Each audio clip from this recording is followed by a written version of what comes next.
As the war in Iran rages on, as the missiles keep flying from Iran into Israel, into the United Arab Emirates and throughout the region, is it significant? Is it biblically significant that all of this is happening as Jews around the world, and certainly in Israel, are celebrating Purim, the holiday that remembers a Persian regime that was trying to annihilate the Jewish people, and God flipped the tables. Hi, this is Joel Rosenberg. Welcome to Inside the Epicenter. This is the podcast that's the educational main initiative of the Joshua Fund, a ministry that Lynn and I started just almost 20 years ago to bless Israel and her neighbors in the name of Jesus. And never have we needed more prayer and investment in and encouragement in the church in Israel and throughout the Middle East, as we are in the most consequential war in the last half century. I would say actually going all the way back to May 1948 when Israel was prophetically reborn. I mean, this war is going to change the Middle East forever. And we're going to talk about it. We're going to talk about Purim, the biblical significance of this holiday. And we're going to talk about what's going on in the land. What's going on with Messianic and Arab evangelical ministries, our key partners that Joshua Fund encourages, prays for, supports financially in so many other ways. And where is this war going? What is the latest? Welcome again to Inside the Epicenter. Lynn, we are in Washington. You arrived Saturday morning. You were on one of the last planes out before the war broke out. First of all, it's good to see you. I know you feel, as I do, very much out of place. Like, shouldn't we be back home in Israel with our people? But It's great to be with you in person, and it's great to have you back on the podcast. Thank you. Yes, it was very strange to be leaving Israel on Friday night. It was, for weeks we've been anticipating this attack, this conflict escalating with Iran, and we weren't sure exactly how it was going to start or when it was going to start, but the tension was just thick in the air. And by Friday, it was very clear to Israelis that this is just about to go down. So to be flying out on Friday night and landing early Saturday morning in New York and turning my phone on and seeing it just filled with all the news and the messages and the sirens was jarring, to say the least. Just very strange to be standing in New Jersey, really, and hearing what was happening back at home. Yeah. I want to ask you, before we go into all the other things I just mentioned, we're going to talk about Purim. We're going to talk about what's happening with our partners on the ground and all of our key allies, how we can be praying for them and supporting them. But you said that on Friday, you and every Israeli you knew felt like this is about to happen. Why did you feel that? Because clearly the supreme leader, so-called supreme leader of Iran, Ali Khamenei, and his top 50 or so most influential, powerful leaders, they did not think the war was about to start imminently. And that's why they were all caught off guard when the United States and Israel did the decapitation strike and killed them all.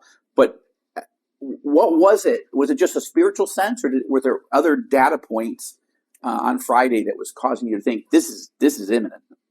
Well, I would say I felt just a spiritual sense for sure in the days leading up to Friday.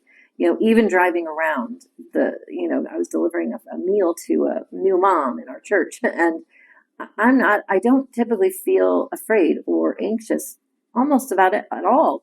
But that night I was driving back home and I just felt like there's danger in the air. That's how it felt, like there was danger in the air. But then on Friday morning, even, we had a church gathering and a women's brunch, and we were hearing about tour groups leaving. We were hearing about tour groups being taken across the border into Egypt and leaving through Egypt. We were hearing that but the airport was open. The airport was open. I flew out of the airport on Friday night at like 11 o'clock at night. So it felt strange, but not like it wasn't chaotic. It wasn't like people were racing out of the airport. But we heard about tour groups leaving through Egypt, leaving through Jordan. We heard that, the U.S. Ambassador Huckabee, he had told all U.S. Embassy staff that if they wanted to evacuate, today was the day. Right. So that was the clearest clue to wake up to that, because of course, we live in Jerusalem and we know quite a few U.S. Embassy staff. So that was a big part of it, was what the U.S. was hearing, our embassy employees were hearing, and then what friends from church that were more involved in the tour company side of life. Right. Those were more concrete clues. It's almost like the Lord was giving some advanced unction, instinct to people of his followers, and at least of Israel, whereas he was blinding the eyes and deafening the ears of Iranian leaders who really, you'd say, humanly speaking, should have known better, but they were in a shock and awe attack. Let's talk about the fact that Jews are celebrating Purim on March 2nd, Monday, as you and I record this midday in Washington.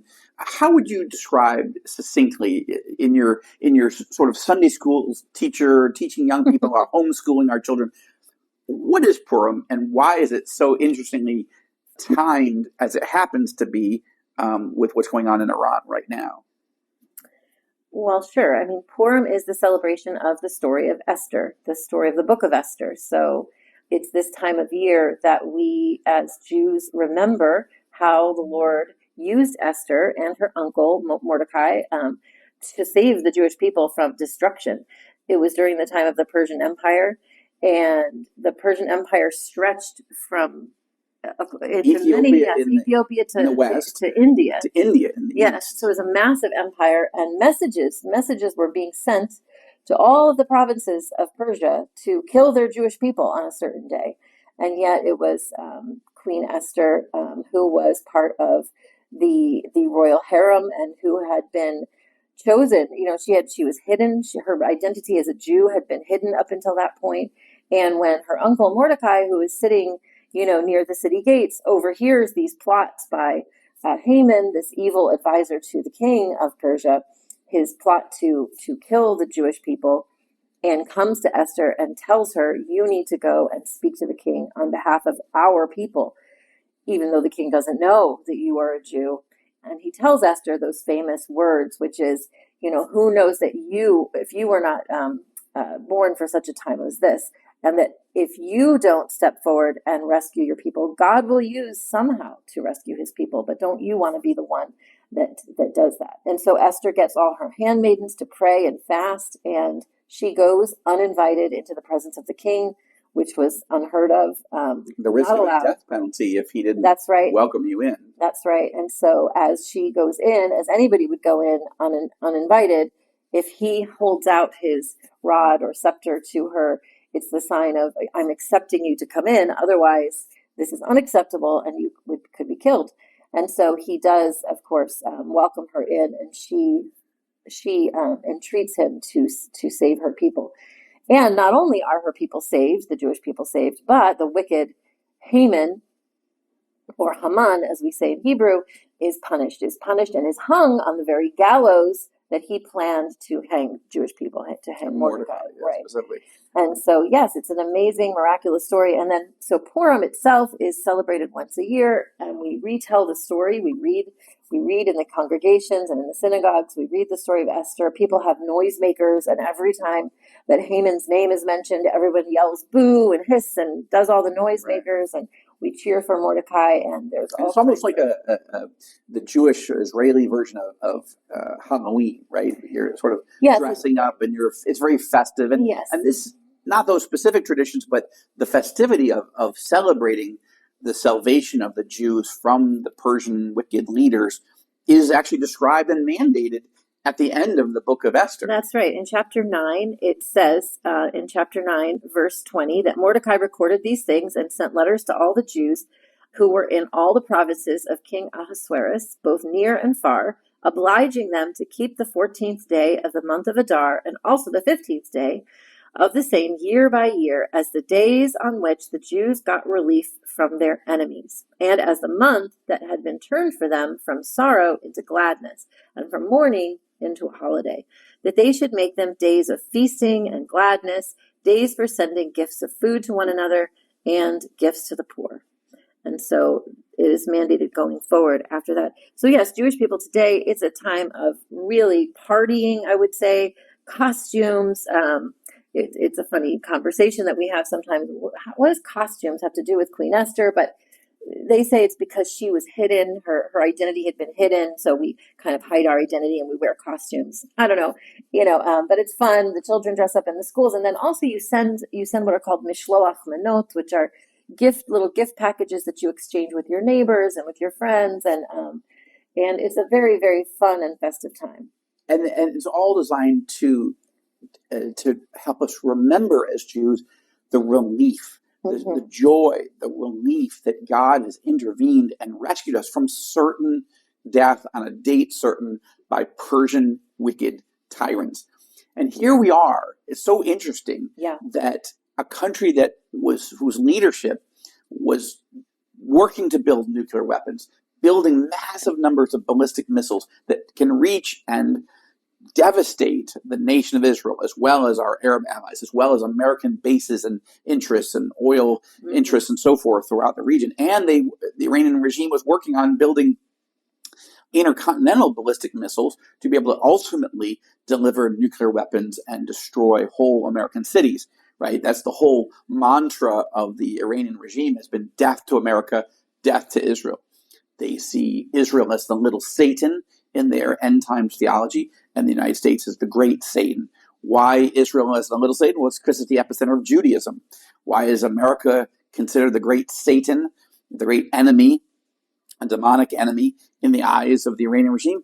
Because we are the epicenter of Christendom in their view. And here we celebrate the death of Haman, the wicked Persian leader who was going to annihilate us. And now the death of Hamanai. There is no probably linguistic connection. It's interesting that the supreme leader, who called himself the supreme leader, obviously God is the supreme leader. Yeah. But he boasted of himself that he was the supreme leader. Can you imagine? That's like, out of Star Wars or something, like the supreme leader Palpatine or something. But it was so wicked, so demonic. And he and the top 48 of his most powerful, influential intelligence, military, political leaders all assassinated in the first hour of the war that began on Saturday. And here we are. The Iranian regime is now in the throes of death. It is spasming. It is firing in all directions. It has fired hundreds and hundreds and hundreds. I think actually now we're in the thousands of missiles. Yeah. They fired 800 missiles just at the United Arab Emirates. Which has shot down most of them. But you would have anticipated this was going to be what we all anticipated, like as though you're playing chess, is that America and Israel was going to take a preemptive strike because the Iranians were refusing to agree to what they needed to agree to for the cause of peace, to stop terrorizing the world and to stop developing nuclear weapons and to stop funding global terrorism and all the things that they've been doing. They were at the negotiating table and they refused. They were not willing partners for peace. And so we expected that when that deadline was up, the Americans and Israelis would attack, and then that they would attack back to Israel and to American sort of bases and ships and things in the area. But I didn't. Did you expect that they were going to attack the whole region, that they were going to start attacking everybody? No, Iran has now attacked 11 nations in the region. 11 nations, most of whom are Arab and Muslim nations. Right. They haven't attacked Turkey, interestingly enough, but they have attacked Saudi Arabia, the United Arab Emirates, Bahrain, even Qatar, which was a close ally, and so many others. So in a few moments, we're going to need to take a commercial break. And on the other side, we're going to run an interview that I did on live television Sunday night, last night, March 1st, with Eric Stakelbeck, the chief anchor on TBN, their nightly news program, as we've been doing special reports over the last couple of days. So we're going to get to that in a moment. But before we go to the break, Lynn, I just want to take a few more moments and have you share. You've been in touch with a lot of our ministry partners on the ground in Israel, even though we're not there and we're feeling out of place. But we both have been, but you have especially been focused on being in touch. What are you hearing from them? How can we be praying for our ministry partners, the congregations, the pastors, the ministry leaders, their wives, their teams? Yeah. Well, in some ways, there's a sense of relief that it finally started, because we've been anticipating it would start for weeks and weeks and weeks. And everyone just wondered, is this really going to happen? So there's And there that was some sense of it. doubt whether President Trump would follow through on his Right. promise to, help us on the way. We're not going to let Iran be a threat to the United States and our allies forever, and much less to their own people. They killed 32,000 people in recent weeks. Yes, they're killing their own civilians. Right. So there is a sense of let's do this. I mean, there were so many reels and memes and conversations and jokes about like, let's just get this done. Let's take them out kind of thing. So there's that sense of it that it's finally underway. In the days leading up to it, like we've already talked about, there was sort of this sense of about to happen, and people were, cleaning up their bomb shelters and getting the water prepared. And people that don't have bomb shelters were going to places, to stay with friends and family that do have bomb shelters. And so everyone was sort of getting into position, anticipating this. And this has been, I think, one of the things I'm hearing is that there is more fear than there was against these Gaza rockets. So the comparison between the Gaza rockets and the Iranian missiles, that first of all, these Iranian missiles are much bigger, much more dangerous, and that they're guided. So they're targeting people. Now, they're not targeting specific people's homes. Obviously, they're targeting military installations and government buildings, and they're targeting Jerusalem. There's been quite a few things of shrapnel and hits in Jerusalem, which is unusual since this is the holy city for Muslims as well as Christians and Jews. But people in bomb shelters have a sense that, well, I'm safe here from shrapnel, but I'm actually not safe here from if this got a direct hit. And in fact, the 9 people who died in a town called Beit Shemesh yesterday were in a bomb shelter that got hit. And so that's unnerving to think like it's not a matter of, well, as long as I'm in my bomb shelter, at least I'll be okay. Right. And so I just want to make that clear. Beit Shemesh is a pretty religious, Orthodox community, maybe 30 minutes or so, 20, 30 minutes south or west, really, a little southwest of Jerusalem. You consider it a bedroom community, a suburb in a sense. You could live there and go work in Tel Aviv, or you could come into Jerusalem. And so, people heard the sirens. They went to their bomb shelters. They did everything you're supposed to do.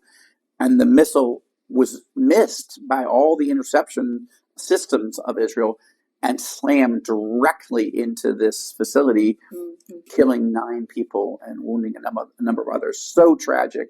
Yeah. And that has injected anxiety into people who are otherwise very resilient. You got to say the Israelis are very resilient. Israelis are very resilient. But that is just Iran is different. Iran is more dangerous for sure than some of the others. Obviously, terrorists overrunning your borders in person is frightening and horrifying. But these Iranian missiles that we didn't see coming. This we know. We've already been through 2 rounds of missiles. We know what they can do, and we know this is it. They have to, in a sense, fire everything they have at us and anyone else they want to fire at because their regime is going down. So this is a winner-take-all battle. In terms of just praying, I know you had mentioned, and I mentioned on the podcast, I think it was yesterday, young people, children, special needs. You want to just take a moment and share on that before we go to the break? Yeah, I mean, I would pray specifically for special needs folks, especially. We partner with a wonderful ministry that works with special needs in a faith-based day center. And of course, they're not meeting. So anyone who works with special needs people knows that they very much rely on routine and stability. And so, of course, their routine has been completely disrupted. And they're being made to sit for long hours in a very small confined place. Of these bomb shelters are not usually, spacious, and some of them are refusing. They're fighting their parents and refusing to go into the place of safety because depending on their special need, right? They may not fully understand, or they might fully understand, but they can't often articulate their emotions, and sometimes they're not able to control those emotions like others can. Yes, so be praying for those parents and families, special needs children and special needs adults, and the special needs folks themselves, that the Lord would give them an extra measure of grace and mercy. Then, yes, children in general, of course, are struggling to sleep. They're having panic attacks. They're remembering, that this happened before, that we were living, and because there's been quite a long break. I mean, not in the sense of historically, but in Israel, we've had months of relative quiet. Yeah. And so It's been nice. Children, in the mind of a child, that's a long time. And it feels like, oh, good, that part of my life is over now. But now that it's come back, it's triggering all kinds of memories and reminding them of what happened before. And and asking their parents difficult questions too. Why do we have to live in a place like this? Let's leave this place, and that's hard, of course, for parents to manage. And fathers and brothers and uncles, cousins are all getting called up into the army. And sisters and wives. And sisters and wives, too. Forgive me. Yeah, no, absolutely. People are being called up. We've got ministries that we work with who more than half their staff is gone. That they've gotten called up to leave into reserves in the army. And so, where is Daddy going? Where's my brother going? Where's my cousin, my mom, my sister? And will they come back? Right. This is a very strange war. It's not a ground war, but there are needs because there is the risk that there'll be an eruption in Judea and Samaria, what the world calls the West Bank, of more terrorism. So that does require deploying tens of thousands of troops to make sure that we're not getting caught off guard. Hezbollah has launched missiles now from Lebanon. We hadn't heard or seen a Hezbollah attack in almost a year at this point. So those are being shot down by new Israeli technology called the Iron Beam, which are lasers that are shooting these things down. But it means a whole nother front has opened up. So. Yeah. And, so obviously public gatherings are not allowed. Schools are all closed. Congregations are closed. So congregations are not meeting. So, this happened on a Shabbat morning, a very early Shabbat morning. And so nobody could go to church and nobody has been able to gather together as believers or in any form since then. And so, just praying as people are being creative and doing Zoom calls. I've heard of a lot of Zoom Purim parties that have happened with the Sunday schools or the Saturday schools. And, trying to make sure, of course, always those vulnerable people in your congregation who are alone, the elderly, the shut-ins, the people who, the single moms, the people who don't have a lot of extra support, pastors and ministry leaders, just making sure that they're reaching out to them. One of the wonderful ministries we work with was having a soldiers conference this coming weekend, which that has been postponed because all the soldiers are deployed and we're not allowed to gather. So they are going to have a small praise and worship night, and they're going to live stream that to all the different soldiers and all the different places where they're serving. So you can pray that would be really a sweet and encouraging and powerful time for those soldiers as they tune in to a night of praise, even though they can't gather together. So these are some of the things to be praying for. Thank you, man, so much. I'm so grateful. We're about to have Joshua Fund board meetings here. They begin on Wednesday and then over the next few days. So we'll be gathering together with the senior leadership of the Joshua Fund to analyze where we are, where we're going, how to pray. And I just want to encourage you, please be praying. And I also want to encourage you, if you could give financially to the Joshua Fund, the needs are expanding. You're seeing this live coverage on every network of what's going on in Israel and in among the Palestinians and in all these other neighboring countries, including Lebanon and including Iran, all countries that Joshua works in to strengthen the church and to care for the poor and needy, to care for those who are being traumatized by war and terror. So this is it's all back, it's all big. And we are, to be candid, outrunning our supply lines again. So we'd be very grateful if you're able to become a monthly donor to the Joshua Fund, $50, $75, $100 or more per month. That'd be amazing. If you can give a special one-time, very generous gift, this would be much appreciated. If you've never given, this would be a wonderful time. This is a time that we need to continue to love and touch and care for people in the name of Jesus. And in a moment of crisis, it's needed all the more. And if you're somebody who's been giving very faithfully, we appreciate that. And if you would consider increasing your monthly donation or giving an additional one-time gift, this would be deeply appreciated. We need your prayers. We need prayers for our leaders in Israel, American leaders. Here we are in Washington meeting with some key leaders, and we need victory.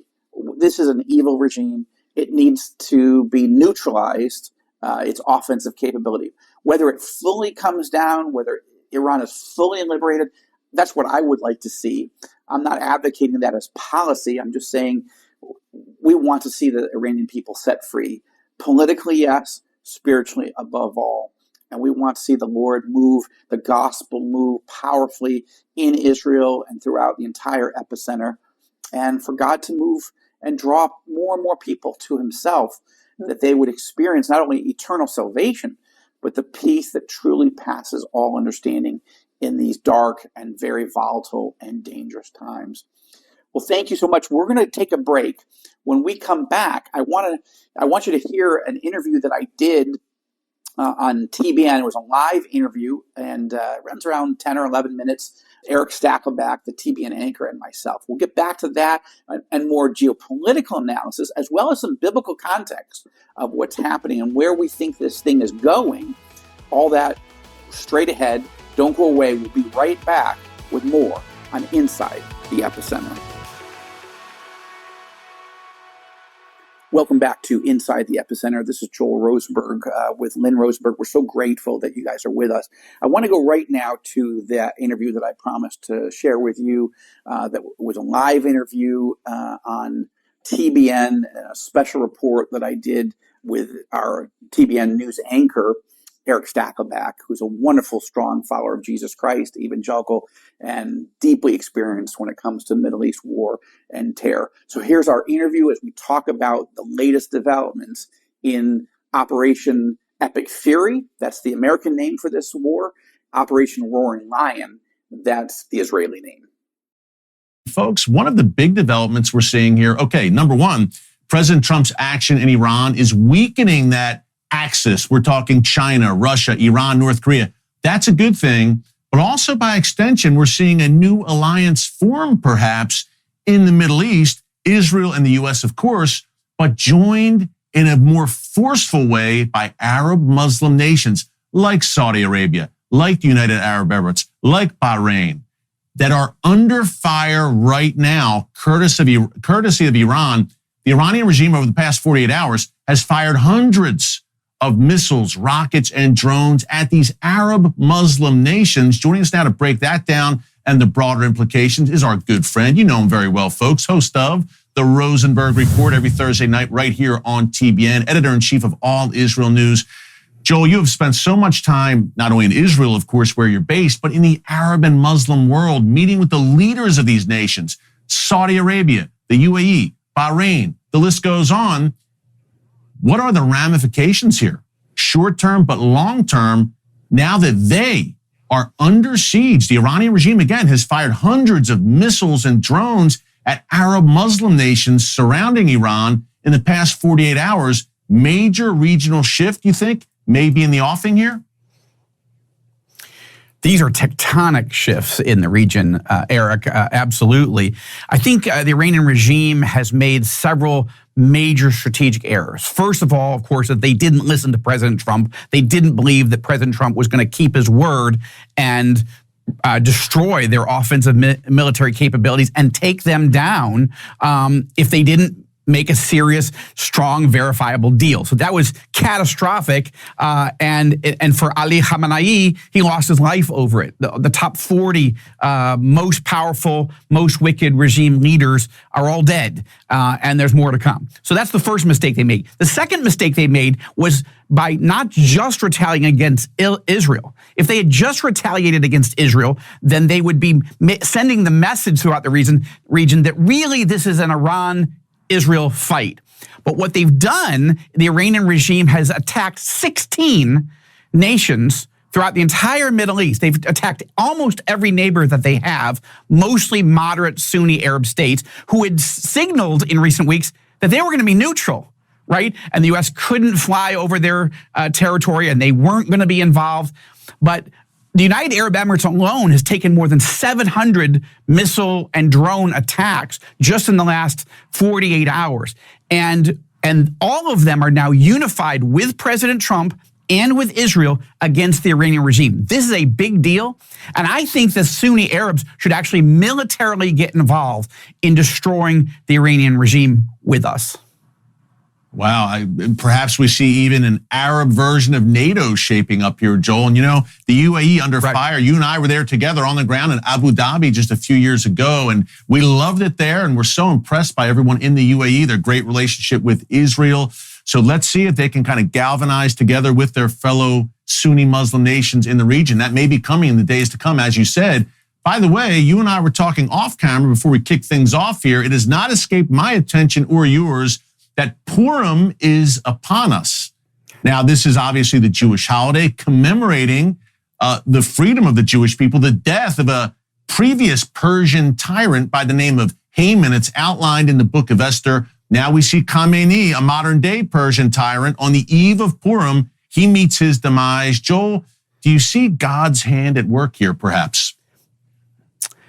I absolutely do. This is not coincidence, and it's not a strategy by President Trump or Prime Minister Netanyahu to launch this offensive to end the war and win the war that Iran declared on the United States and Israel 47 years ago and has been waging without the United States and Israel doing much in response, certainly without the United States doing it.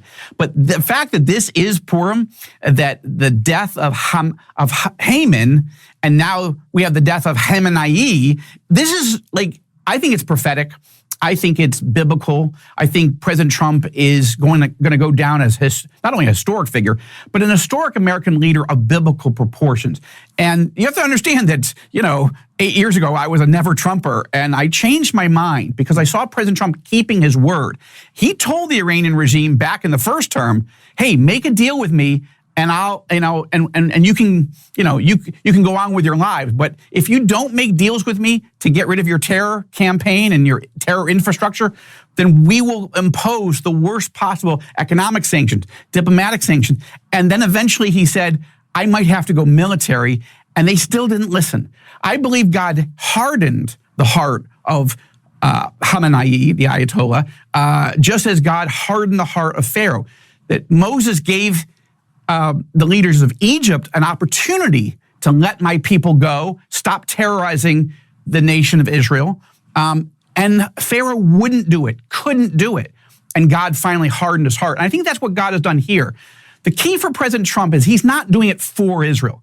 President Trump is doing this for the United States to protect American lives, American interests, but also American allies, of which Israel is the most important American ally in the Middle East. But President Trump is also doing this to protect American interests in the Middle East and our Arab allies. And that's right. That is good. The president is not listening, clearly, to the Tucker, Candace Owens, Nick Fuentes, neo-Nazi Nick Fuentes wing, or what they think is a wing of the Republican Party. President Trump is not listening to them at all, and God bless him for it.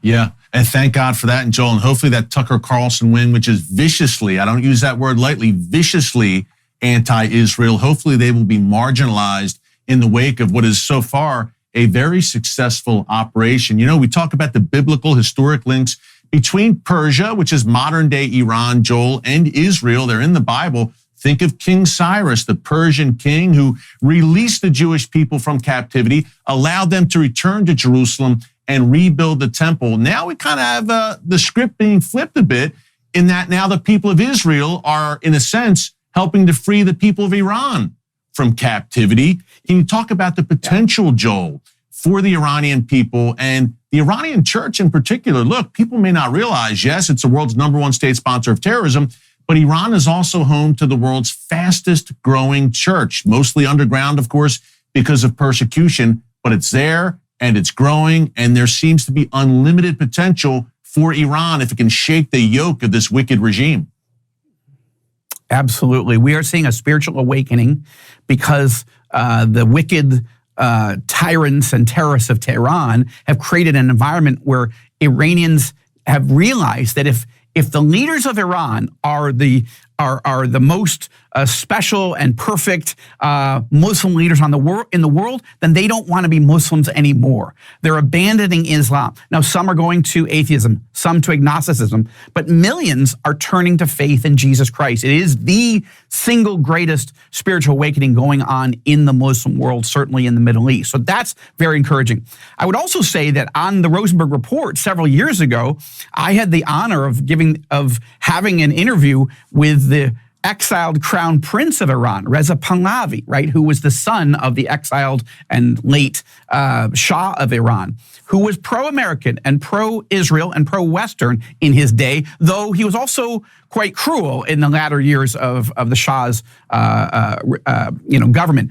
But I had the opportunity to interview the crown prince, the exiled crown prince, the son of the Shah, Reza Pahlavi, in Israel when he made his first ever historic visit there. We should rerun that interview on the Rosenberg Report. You should run clips of it as well, because one of the questions now that the supreme leader is rotting in hell is who will lead Iran going forward. And it's too early to say that Reza Pahlavi will be the guy, right? There's a lot more that would have to happen. But we need to start understanding who are these people. And he said he wanted to make a Cyrus Accords deal with Israel, making peace. And I think the Iranian regime or the Iranian people are going to thank the Israeli people for liberating them just the way Israeli Jews thank King Cyrus, that great Persian leader, for liberating us so many years ago. Yeah, Joel, great way to close it out. Wow, exciting times. Thank you for sharing that. The Cyrus Accords, folks, is at the doorstep. Joel, great job, my friend. We'll see you again soon. God bless. Well, that's all the time we have. I'm very grateful that you joined us for this edition of Inside the Epicenter. We will keep bringing you coverage, analysis, and helping you understand sort of spiritually, biblically, and in terms of the eyes of our partners and our ministry leaders on the ground. In the days ahead, we're going to keep covering this. We are trying to take you inside the epicenter at one of the most, arguably the most dangerous, volatile, dark, and consequential moments in the modern Middle East. And this is big. This is fast moving. It's complicated, and we need a lot of prayer. And we're also, again, as I mentioned before, deeply grateful for your financial support for the Joshua Fund.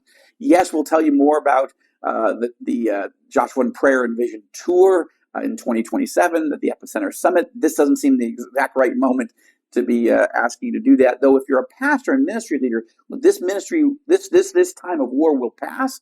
So this is not a bad time, actually, over the next month or so to start planning your trip. Because when this war is over, I believe the Middle East will be one of the safest places in the history of the Middle East. I don't know if we can go all the way back to King Solomon's time, but this is a game-changing moment. But so if you're thinking of bringing a tour to the Epicenter Summit in April 2027, this would be a good time to be planning, even though I don't think most people are interested in signing up for the tour.